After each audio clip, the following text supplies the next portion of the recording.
दलित समाजाच्या विविध प्रश्नांवर आवाज उठवतात आणि अन्याय अत्याचाराच्या ज्या घटनेत वाढ झालेली आहे त्या संदर्भात काय भूमिकेतून आणि काय आज बोललेला आहे जिल्हाधिकारी? उमरीचं जे प्रकरण आहे त्यात अनुसूचित जातीच्या बौद्ध समाजाच्या महिलेचं जे हत्याकांड झालंय ते दडपण्याचा प्रयत्न होतोय. तिच्या मुलाचा कसलाही कोणत्याही गुन्ह्यात रोल नसताना त्या बिचारीला वाटलं की गावाचं वातावरण दूषित झालंय म्हणून ती तिच्या बहिणीकडं मुलाला घेऊन चालली होती आणि 7:30च्या दरम्यान उमरी फाट्यावर या जातीय गावगुंडांनी, त्याच्यामध्ये उमरीचा सरपंच पती हा मुख्य आरोपी आहे, यांनी त्या मुलाला घेरून मारहाण सुरू केली आणि आपल्याला लेकराला वाचवण्यासाठी ती बिचारी माऊली त्याच्या अंगावर पडून गयावया करत होती. परंतु या निर्दयी जातीय गुंडांना कसली दया आली नाही. उलट तिला एवढा जबर मार दिला की ती पडून तिच्या डोक्याला मार लागून काही दिवसात ती दगावली. तिचा हत्याकांड केलेलं आहे आणि त्या घटनेची FIR पोलीस स्टेशनला नोंद असून सुद्धा आज 8 दिवस झालं त्यात 302चं कलम वाढवलं जात नाही.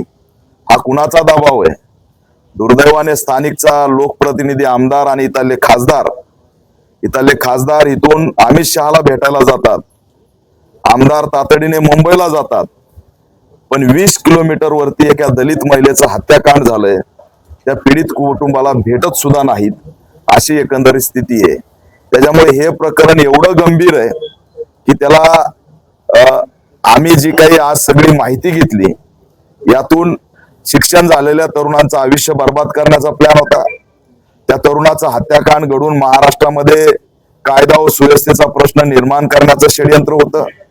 थोडक्यात तो मुलगा बचावला पण आई दगावली. त्याच्यामुळे दुहेरी हत्याकांड सुद्धा होऊ शकत होतं. आणि याच्यामध्ये जे काही तपासाच्या नावाखाली 8 दिवस झालं DYSP रिटे हे जे काही तपास करतोय म्हणतात ते तपास करत नाहीत. उलट आरोपीला पाठीशी घालण्याचं काम करतायत. त्याच्यामुळे या तपास अधिकाऱ्याला तात्काळ हटवावं आणि IPS दर्जाच्या तपास अधिकाऱ्याकडून याची चौकशी व्हावी. या प्रकरणाची SIT मार्फत चौकशी करावी. जो कोणी त्याच्यामध्ये जो आरोपी आहे, हा जो सरपंच पती आरोपी जो आहे, तो आरोपी याच्या आधी अॅट्रॉसिटीच्या ऍक्टच्या गुन्ह्यातला आरोपी आहे. याच्या आधी सुद्धा तो बौद्ध वस्तीवरती चाल करून गेला होता. आताही 700 ते 800च्या जमावानी बौद्ध वस्तीवरती टार्गेट करण्याचा प्रयत्न केला. त्याची चौकशी झाली पाहिजे.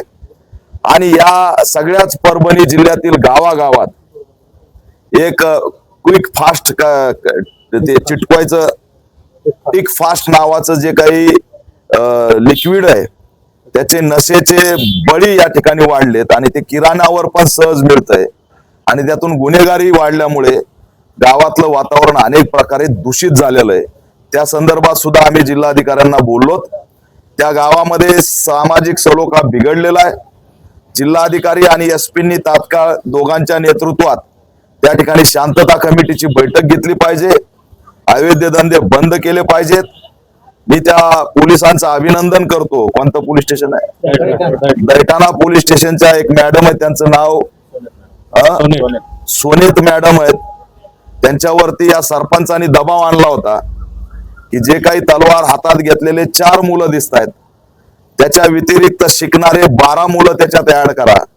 परंतु त्या मॅडमनी निष्पक्ष चौकशी करून व्हिडिओ बघून या सगळ्या 12 विद्यार्थी मुलांना बाजूला केलं की हे व्हिडिओ मध्ये दिसत नाहीत, नाहीतर या सगळ्यांचं आयुष्य आज बर्बाद झालं असतं.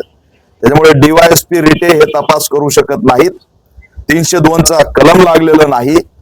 आरोपी हा राजकीय वरदहस्त वापरण्याचा त्या ठिकाणी प्रयत्न आम्हाला दिसतोय आणि म्हणून याच्यात तात्काळ राज्य सरकारने दखल घ्यावी म्हणून मी जिल्हाधिकाऱ्यांना भेटलोय आणि या आरोपीला तात्काळ अटक व्हावी यासाठी आम्ही येणाऱ्या काळात राज्यव्यापी आंदोलन छेडल्याशिवाय राहणार नाहीत. पीडित कुटुंबाला पोलीस संरक्षण द्यावं, आरोपीला मोका लावावा, SIT त्या ठिकाणी लागू करावी आणि SP स्वतः IPS दर्जाचे असल्यामुळे या प्रकरणाची सखोल आधुनिकपणे तपास करावा. लक्षात घ्या, 8 दिवस झालं DYSP रिटेनना त्या घटनास्थळी किती लोकेशन ऍक्टिव्ह होते हेच जर समजत नसेल तर त्यांची मानसिकता तपास करायची नाहीये, तर ही घटना दडपण्याची आहे. आमची रमाईची लेक निरागस एक मजूर महिला त्यात मारली गेली, जिच्या बळावरती बिचारीच्या जीवावर होती, म्हणून तिचं हत्याकांड हे क्रूरपणे झालेलं आहे. याची दखल राज्य सरकारने घ्यावी. मी समाज कल्याण आयुक्तांना बोललोय, त्यांना सुद्धा तातडीने मदतीसाठीची मी मागणी केली आहे.